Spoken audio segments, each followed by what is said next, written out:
Hola, ¿qué tal amigos? ¿Cómo están? Buena tarde. Estamos recibiéndolos aquí en Profile nuevamente, en esta tarde de Hablemos de Negocios. Y hoy tenemos como invitado al doctor Roberto Mendoza Zárate, quien amablemente va a platicar con nosotros el día de hoy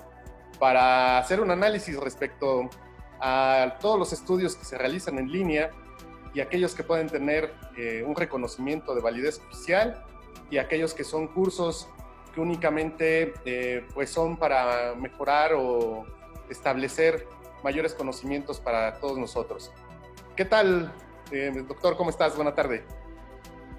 Gracias, maestro. Muchas gracias por la invitación. Con el gusto de acompañarte en las oficinas de Profile.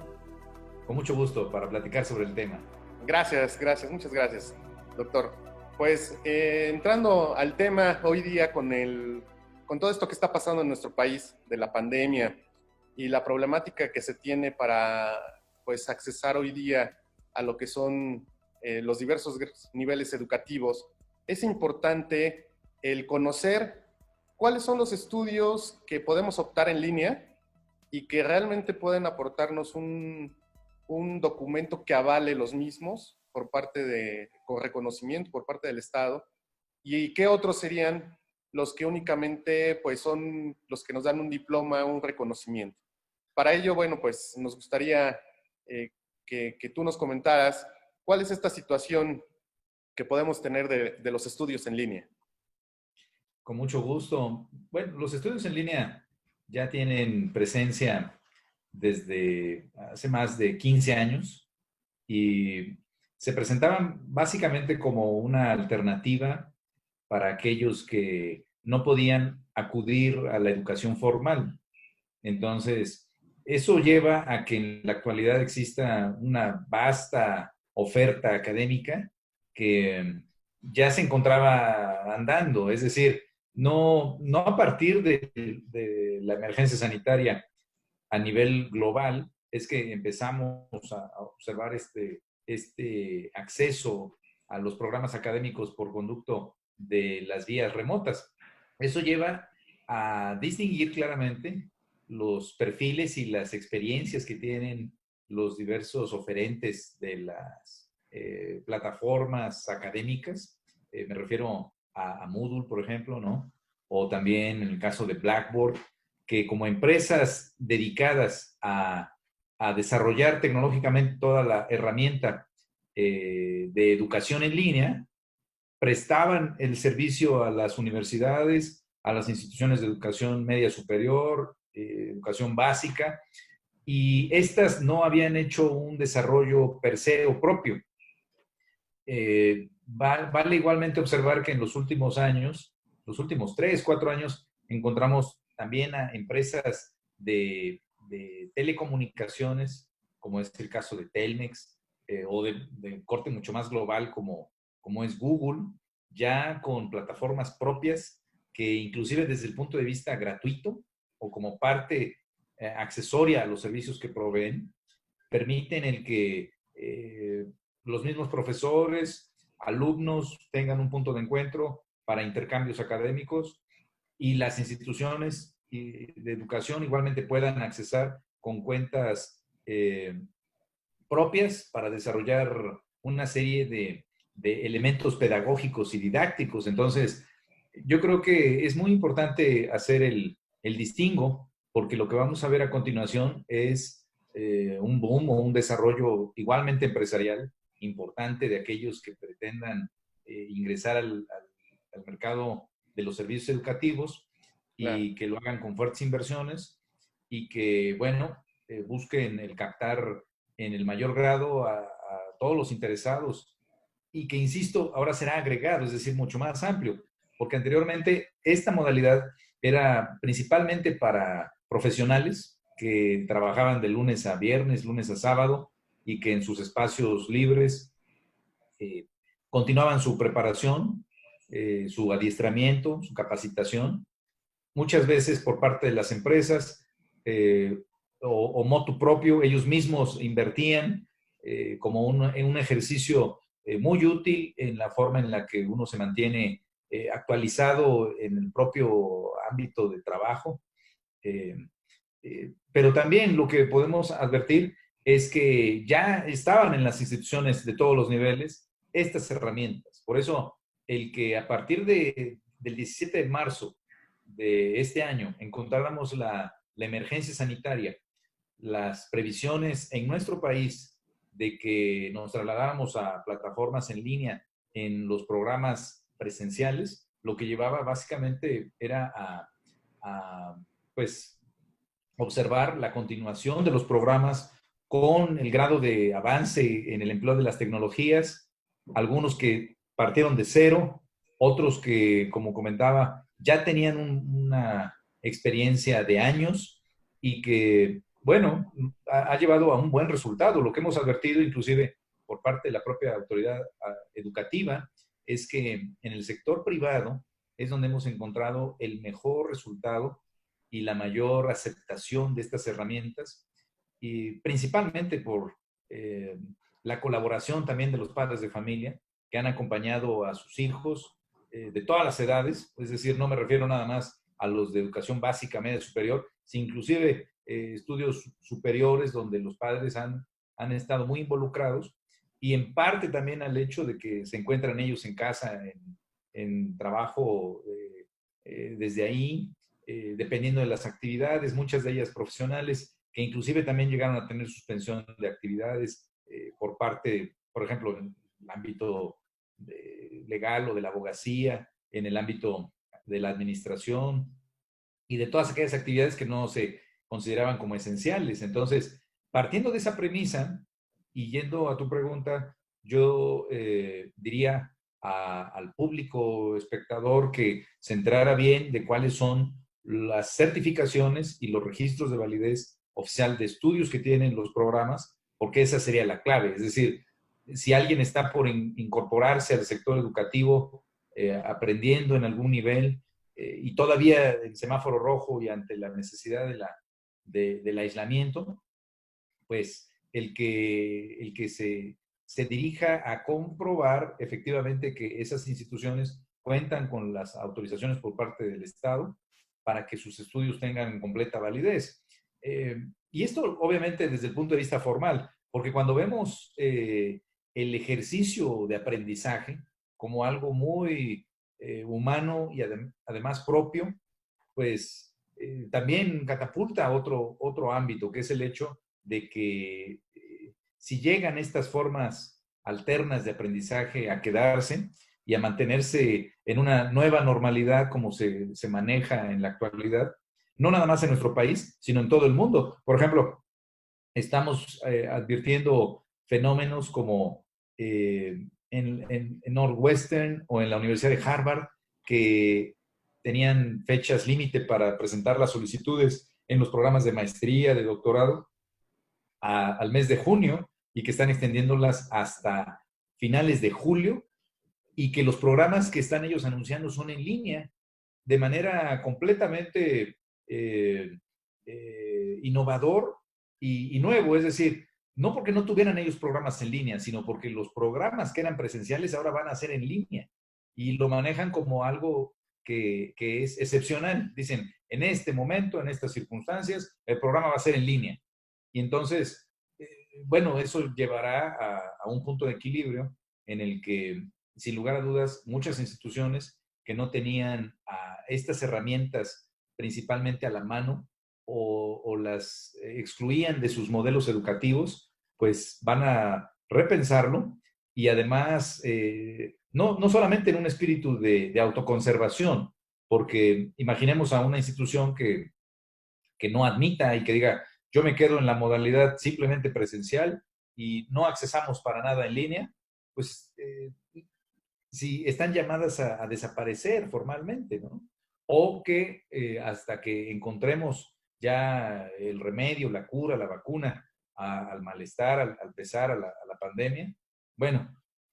restablecerían o reiniciarían sus actividades. La cuestión es que estamos muy probablemente en una inauguración de un fenómeno como es el de los virus y de las enfermedades contagiosas nuevas que, bueno, pudiera llevarnos a pensar igualmente que será este un camino difícil de avanzar y que permanentemente tendremos que estar en un ámbito de aislamiento. Ahora, ¿qué importancia es eso? El aislarse físicamente, pues obviamente con fines de prevención en el contagio, pero que ahora las tecnologías permiten el que podamos tener contactos y discusiones y también ejercicios académicos muy propios y que anteriormente le restaban peso y calidad a la instrucción en línea y que en este momento, pues por una necesidad, se le está imprimiendo de una gran seriedad y por eso es un ejercicio conjunto. Cuando me refiero a seriedad, no nada más es por parte de las instituciones de educación, sino también por parte de los mismos discentes, de los mismos educadores y de los alumnos. Es decir, los profesores que tenían la alternativa de la educación en línea, eh, estadísticamente, salvo que fuese una instrucción o un mandato por parte de su institución a la cual estaban adscritos, poco empleaban las herramientas en línea. Y ahora ya, pues, en esas circunstancias, se han capacitado propiamente, se han autocapacitado los departamentos tecnológicos de las universidades e instituciones de educación, pues son las que han tenido una gran tarea en capacitar y esto lo vemos no nada más como, como una respuesta a la continuidad en el empleo, sino también como parte de, pues, de un ejercicio de mantenerse activo y pudiéramos equivocadamente pensar que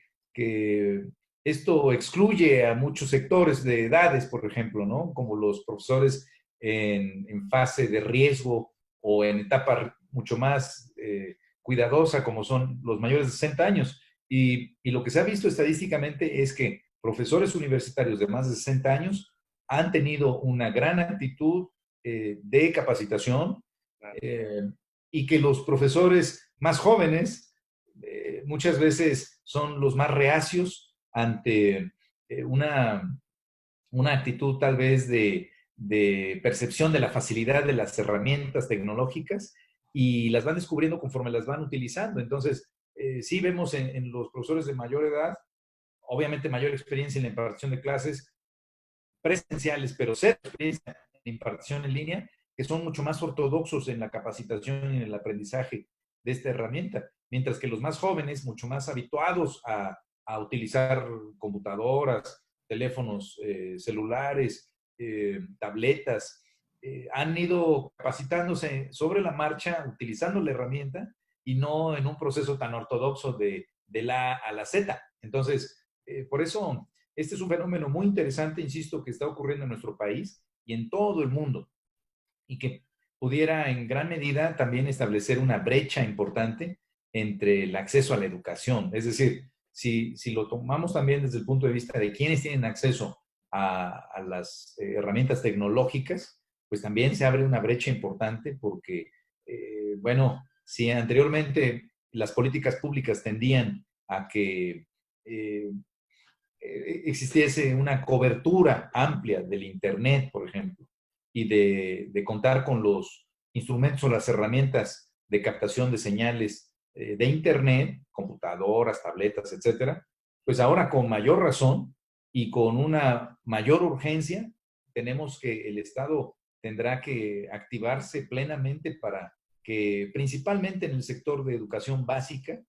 en los ámbitos rurales, en los que existe mayor necesidad y que no se cuentan con el alcance y con los instrumentos idóneos, ahí es donde pudiéramos encontrar también un acrecentamiento de las dificultades de aprendizaje y que, bueno, a alternativas como la educación televisada, las telesecundarias, por ejemplo, pues tienden a reforzar su modelo. Entonces, realmente esta es una situación inesperada, poco planeada, pensada y ejecutada con antelación, pero que de manera muy clara no se tenía una idea de que nos encontráramos en un estado como el actual, en el que pues ya es una verdadera necesidad para todos, profesores, estudiantes, y que abre muchas posibilidades de desarrollo, y que también colocan a la educación formal en un papel de confirmar y ratificar su objetivo. ¿A qué me refiero? Muchas veces la educación formal se basaba simplemente en la asistencia y la presencia de los estudiantes y cumplir con los protocolos de acreditación académica. Me refiero a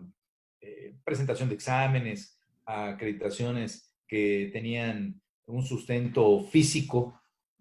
pero que ya con la realidad que nos toca vivir, tenemos un sustento ahora tecnológico con bases de datos muy importantes donde todo se encuentra grabado, los exámenes, las discusiones, y que la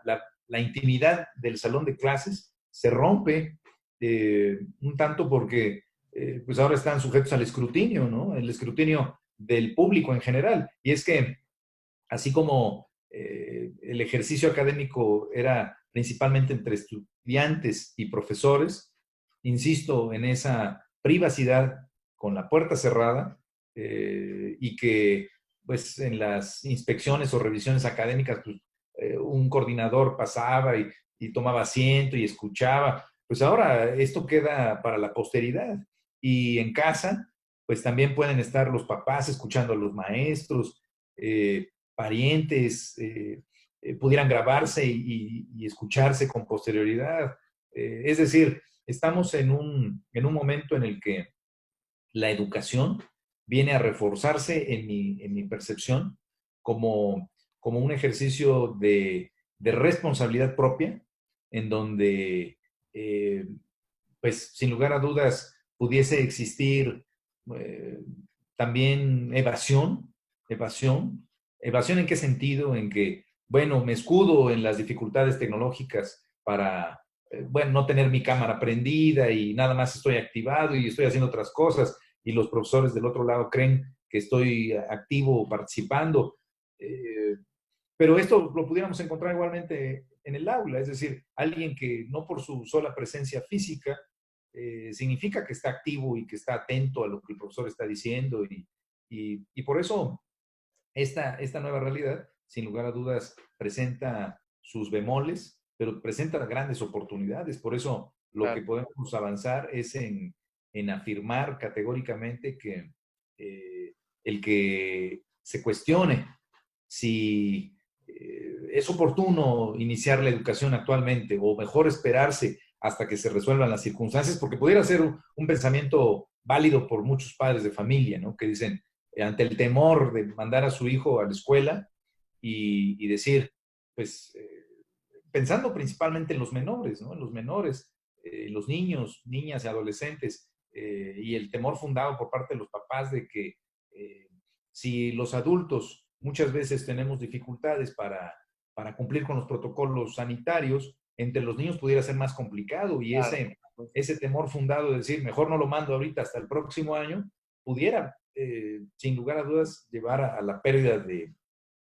la continuidad en los estudios. Es un ejercicio de fe, un ejercicio de confianza, sin lugar a dudas. Es también parte de la educación que inicia desde casa, los protocolos y el cuidado cuando se deposita en terceros es muy endeble, y por eso cada quien tiene que asumir la responsabilidad, inclusive desde los propios niños. Por eso nos toca ajustarnos a la realidad de forma muy súbita. O sea, si tuviéramos un año para prepararnos y capacitar a los niños y decir, a ver, durante este año no van a ir a la escuela, pero esta es la nueva realidad, y casi con indumentaria o trajes radioactivos, ¿no? Acudir a la escuela y que se tengan todas todas las garantías de que no se sufrirá de la enfermedad o de los síntomas. Entonces, yo creo que habrá pues un sinnúmero de factores, habrá muchos aspectos que tendrán que resolverse sobre la marcha, pero bueno, la actitud displicente o completamente alejada en términos de que no ocurre nada, de que esto es un invento o es una conspiración en contra de la educación o en contra del gobierno, tienen que dejarse de lado porque es muy alto el riesgo en las Ahí, consecuencias, doctor, ¿no? tocas un punto muy importante porque específicamente sabemos que nadie estaba preparado para una pandemia de esta naturaleza. Sin embargo, creemos que la regulación jurídica que existe para los estudios en línea, pues todavía está de manera general. Creo que falta regularla un poco más y establecer supuestos como los que nos platicas, ¿no? El cómo establecer los exámenes en línea, el cómo establecer la asistencia en línea, la verificación de las horas de hora clase. Al respecto, ¿tú cómo consideras que está la legislación en ese punto para regular la educación en línea? Bueno, la ley que emite el presidente de la República en septiembre de 2019 y que recientemente vemos con la ley que expide eh, el Congreso del Estado, que promulga el gobernador aquí en Puebla, pues establece un terreno bastante fértil en términos de la accesibilidad a la educación. Aquí lo curioso es si pensamos en que el camino correcto es el de, el de regular esta actividad en donde el mercado pudiera tener la mejor opinión. ¿A qué me refiero con eso? Me refiero al hecho de que imaginemos que pues una institución no es seria en términos de cómo imparte el conocimiento, de cómo se evalúa el avance. Sin lugar a dudas, será una institución que no permanezca y que en los consumidores, en el escrutinio de los mismos interesados, ahí es donde pudiera colocarse las cosas en su justo medio. ¿Qué quiere decir esto? Quiere decir que este debe ser un ejercicio pensado desde el punto de vista jurídico y político bastante democrático, es decir, en cuanto a que haya libertad a efecto de que pues cada quien asuma la responsabilidad en términos de la educación con la visión que tenga. Habrá, por ejemplo, instituciones que digan, eh, pues nosotros vamos a evaluar con eh, las asistencias a las clases en línea, las participaciones y el trabajo activo en las plataformas académicas, ¿sí? Y habrá algunas otras que digan, para mí la naturaleza de la materia lleva a que haya más seminarios, más talleres, experiencias de desarrollo de productos o de portafolios y que vuelvan muy creativos a los estudiantes en un ejercicio de autorresponsabilidad, ¿sí? Ya no con el profesor tan enfrente exigiendo, demandando ciertos resultados, eh, y que al final es lo que presenta mucho la educación, es decir, la educación es un servicio que se presta, es algo que se recibe por parte del estudiante, pero que implica siempre un compromiso mutuo al 100%, es decir, muchos dicen, 50% por parte de la institución, 50% por parte del estudiante. Y Claro. decimos, no, tiene que ser 100% de la institución, 100% por parte del estudiante. Es decir, la institución tampoco puede hacer magia o puede simplemente con el pago de la colegiatura o el Estado, sosteniendo todo el sistema educativo, el lograr que las personas aprendan si no desean hacerlo. Entonces, aquí es donde pudiera advertirse el que haya una brecha importante en los resultados y como al final llega a ser, es decir, pudieran existir instituciones de educación de altos estándares, con excelentes resultados y con los cuales los estudiantes tienen una experiencia de aprendizaje idónea o óptima, ¿sí? Que en los últimos 50 años lo que fueron haciendo o produjeron fue el encarecimiento de la educación sobre Claro. la base de aspectos no académicos, es decir, ¿por qué una institución resulta tener una colegiatura alta? Ah, bueno, porque sostiene las áreas verdes, los campos, las canchas de fútbol, los servicios, pensando mucho en el contexto de la universidad, ¿sí? Pero que lleva como al desarrollo de las capacidades humanas, de la interacción, pero dejando a un lado lo académico y vemos a otras instituciones que carecen completamente de esas facilidades, Este no tipo de tienen las cosas. grandes instalaciones, Claro. que pudiera ser muchas veces motivo de crítica, que se dice, ah, es que aquí no tenemos ni canchas, ni campos deportivos, ni actividades culturales, ni artísticas. No, porque a lo que se dedican es a lo académico. Y entonces son mucho más accesibles y por eso, accesibles, ¿a qué me refiero? A muchos costos mucho más bajos y que eso permite que las personas acudan y se capaciten y reciban el aprendizaje y tengan una buena experiencia sobre la base de lo que tendría que ser, ¿no? Y lo otro, como son las actividades recreativas y sociales, etcétera, pues lo pueden hacer en tantos servicios que existen, clubes deportivos, eventos sociales, centros de esparcimiento, etcétera, ¿no? Claro. Entonces, y lo digo porque con la educación en línea se elimina eso, es decir, y por eso lo planteamos así. Harvard, Harvard,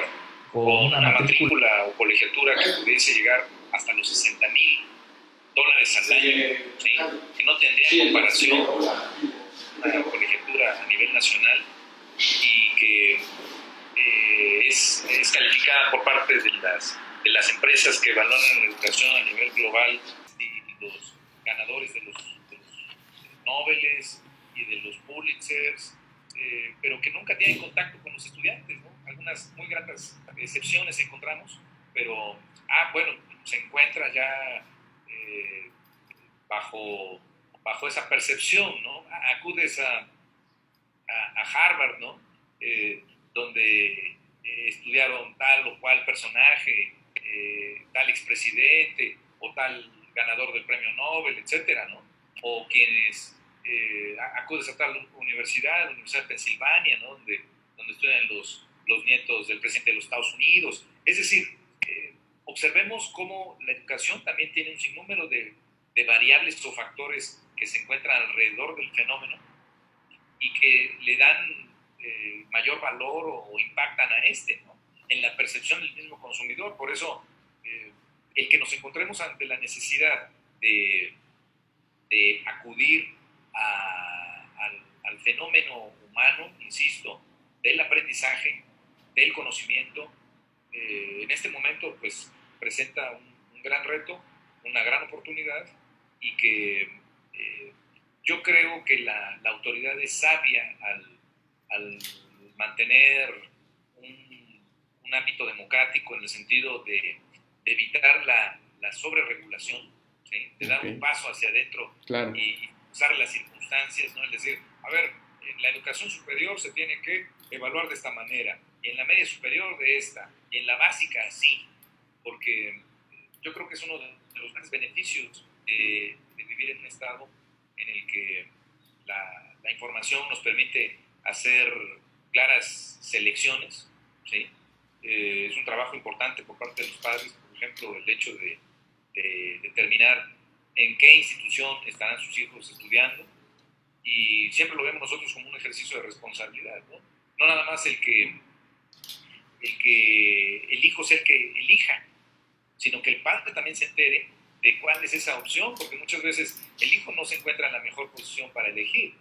Puede ser por moda, de que tal institución es la más reconocida porque en ella se están inscribiendo todos mis amigos, ¿no? Mis amigas, o la novia o el novio. Cuando, pues, también escuchamos muchas veces que los padres dicen, yo dejé que la selección fuera por parte de mi hijo, y que eso pudiera parecer como algo pues un tanto excesivo, ¿sí? Yo creo que tiene que ser un ejercicio de corresponsabilidad y al final el situarse claramente eh, eh, en una circunstancia muy sui generis, pero que lleve a que las personas obtengan el resultado a partir del propio compromiso. La educación no va a variar en ese sentido, es decir, eh, las instituciones tampoco son una maquinaria que produzcan a estudiantes permanentes en el sentido de cómo nos proveen de las herramientas suficientes para mantenernos activos, económicamente productivos y con el logro de los recursos que nos permitan mantenernos y también a nuestras familias. Es decir, no por haber acudido a una institución, automáticamente la persona va a ser empleada, ni tampoco por el hecho de lograr un diploma o un título significa que ya tendrá garantizado el éxito, sino que muchas veces es simplemente el asumir una serie de actitudes, de conocimientos sin lugar a dudas, pero también de resistencias y de aprendizajes de vida, que es lo que hacen precisamente muy fructífera la manera en la que las personas nos hemos dirigido en los últimos 10 siglos a las instituciones de educación. Entonces, claro. Por eso yo creo que es una época en la que pudiéramos encontrar también el surgimiento de grandes personalidades, de grandes caracteres, porque cuando nos dirigimos a casos como el de los griegos, los romanos, que llegaron a tener sus academias y tenían también a las escuelas, ¿sí? Pues eran fundadas por los grandes maestros, quienes fueron completamente autodidactas. Entonces, y esto es a lo que quiero llegar, el que tengamos un verdadero compromiso en cuanto a asumir esta realidad como parte también de un ejercicio autodidacta, pero también de responsabilidad, donde me debo conectar a la hora, así como tenía que llegar a tiempo a mis clases, o la hora de entrada de los hijos es a cierto horario, el que ahora los padres también ayuden a que el hijo esté activo, en línea, realizando sus tareas,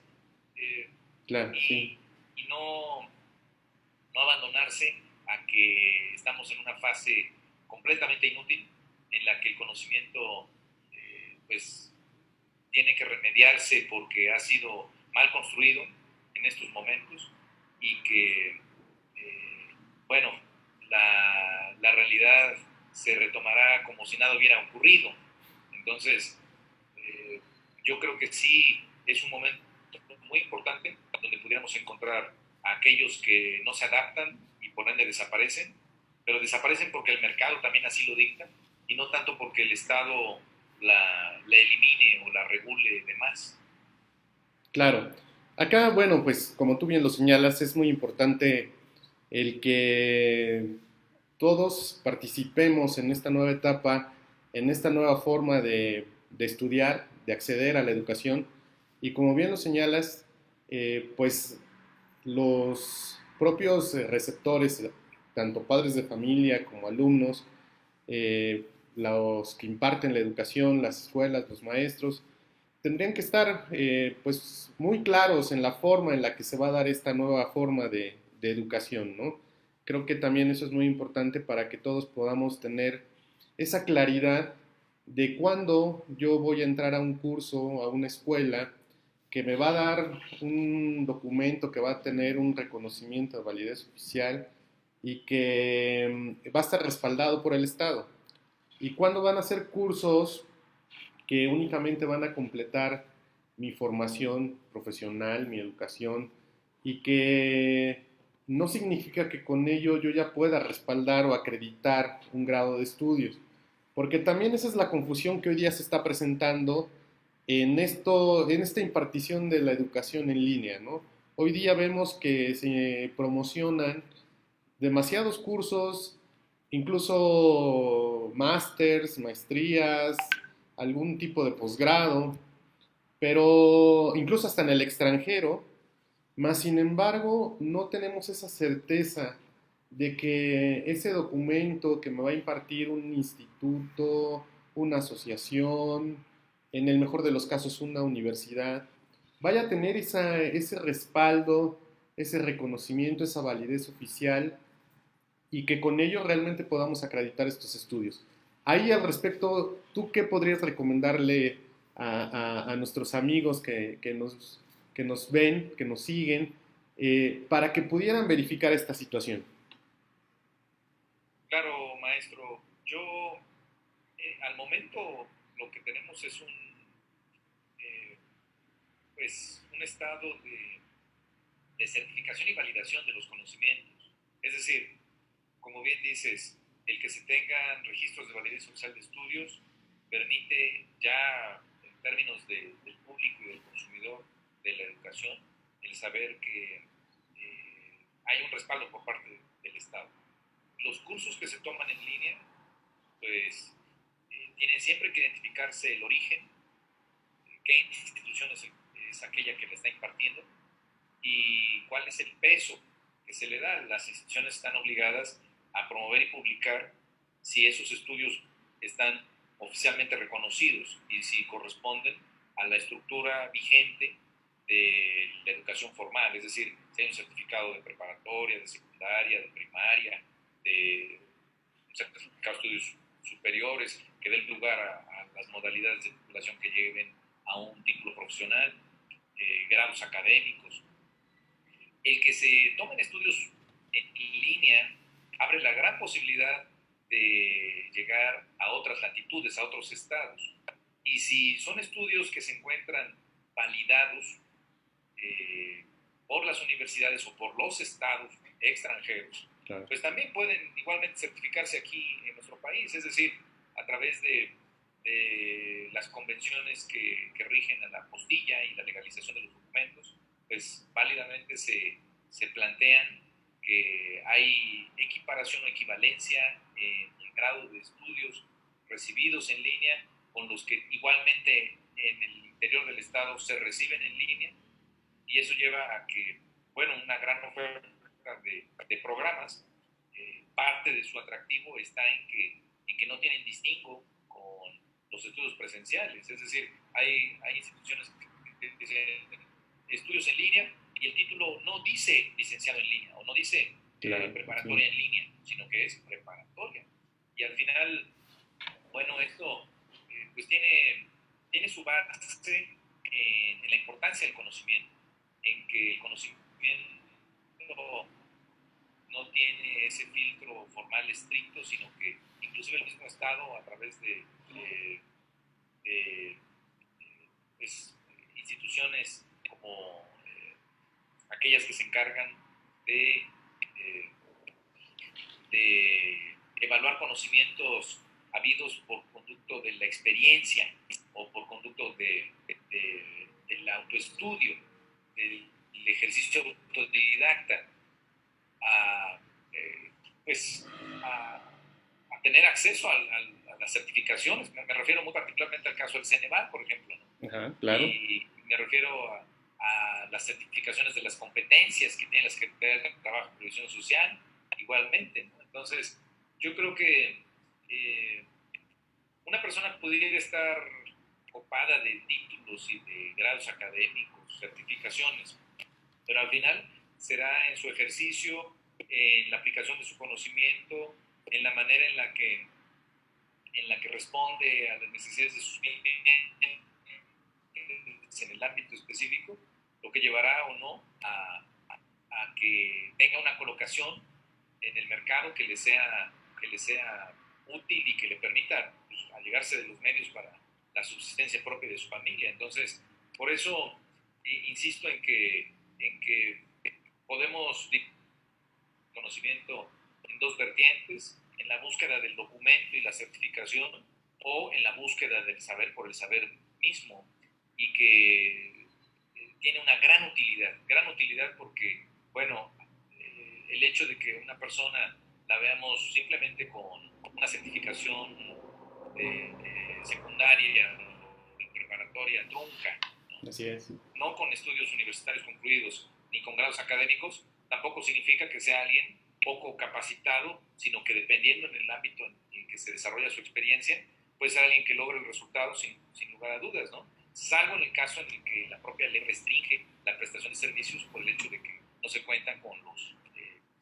las certificaciones o con las credenciales suficientes, como es el de las establecidas por el reglamento, la ley reglamentaria del artículo 5 de la Constitución, para efecto de evitar incurrir en conductas delictuosas, como es la de la usurpación de profesión. Pero fuera de ello, lo que tenemos es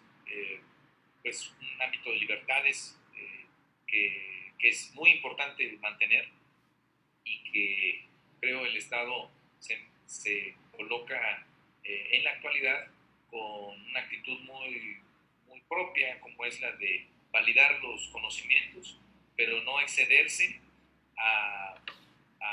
establecer una educación oficial privativa única y que sea el Estado el único medio a través del cual se certifique el conocimiento, ¿no? Hay un sinnúmero de canales y esto responde a una tendencia global que es promovida desde la segunda parte del siglo XIX, básicamente en búsqueda de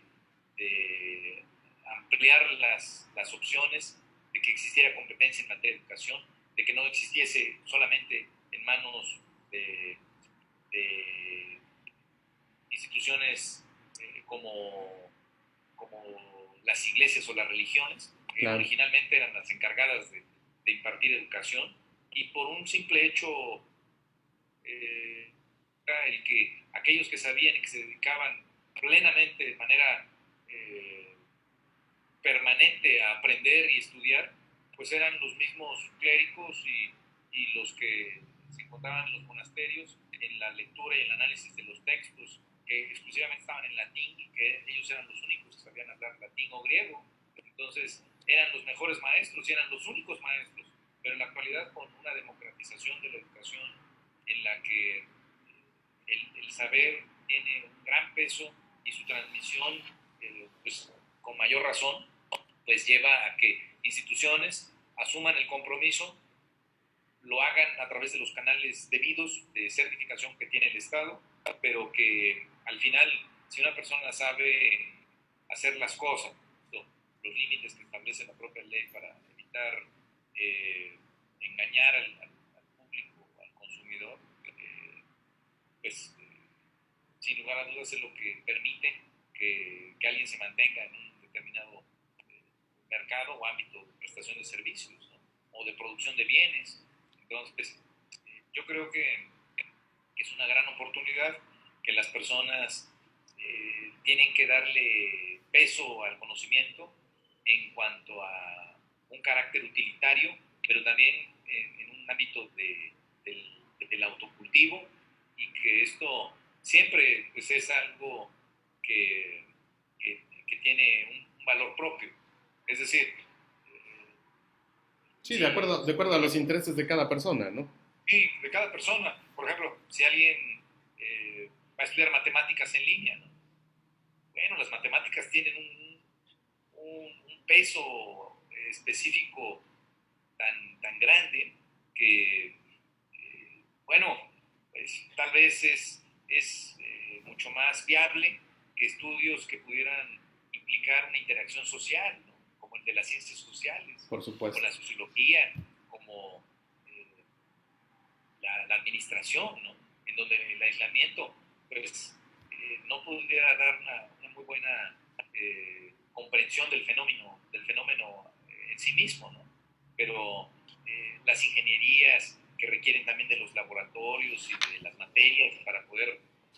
lograr los experimentos y los cálculos y la guía, la conducción de los profesores, pues es algo fundamental, y por eso yo creo que estamos en una realidad que llevará a un punto de equilibrio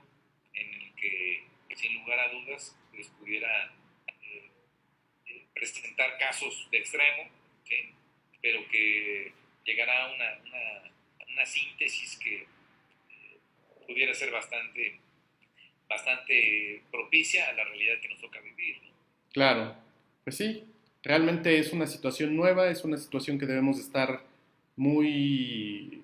con una mentalidad abierta, diríamos, para que todos aceptemos el poder adaptarnos más rápidamente a estas nuevas situaciones, a estas nuevas formas de educación, bueno, ni tan nuevas como bien lo mencionaba, sino más bien que tuvimos que incentivar el uso de esta nueva forma de educación a distancia para que, bueno, pues ya llegó este momento y yo creo que de ahora en adelante tendrá que aplicarse más,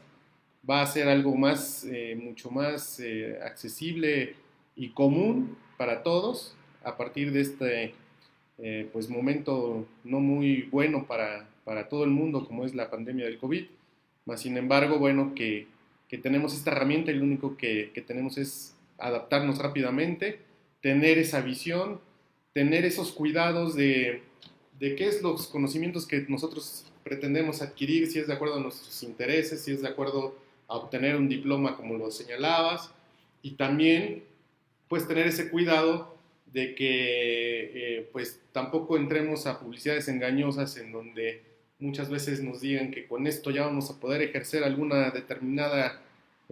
profesión, porque pues eso nos puede llevar incluso a cometer algún tipo de ilegalidad, como tú bien lo señalabas, en el sentido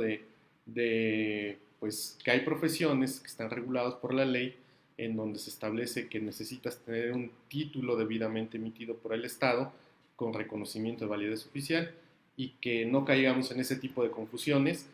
porque ahora, bueno, pues también mucha gente que no está en trato cercano con estos temas puede llegar a ese tipo de confusión y es importante que lo tengan muy claro, ¿no?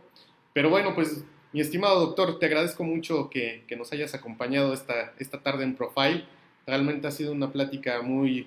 muy amena, como siempre, compartiendo pues tu experiencia y tus conocimientos, tanto en el ámbito educativo como legal, y que pues estamos aquí para recibirte ahora que podamos nuevamente adaptarnos a esta nueva fase de nuestras vidas y que nos podamos acompañar aquí en Profile próximamente para seguir compartiendo tus conocimientos y algunos debates de temas jurídicos. Con mucho gusto, yo soy el agradecido contigo, maestro, por la invitación y a la orden para poder participar en el debate de las ideas y siempre en búsqueda del mantenimiento de las libertades de las personas, evitando que se sobreregule, de que se intervenga además y que pues, sean las fuerzas económicas y las fuerzas sociales las que principalmente pongan el equilibrio como está llamado en la interacción entre nosotros como seres humanos. Entonces, igualmente te mando un afectuoso saludo y quedo pendiente por cualquier otra invitación. Te agradezco mucho, te agradecemos y te mandamos un reconocimiento desde aquí. Buena tarde. Gracias, maestro. Nos vemos.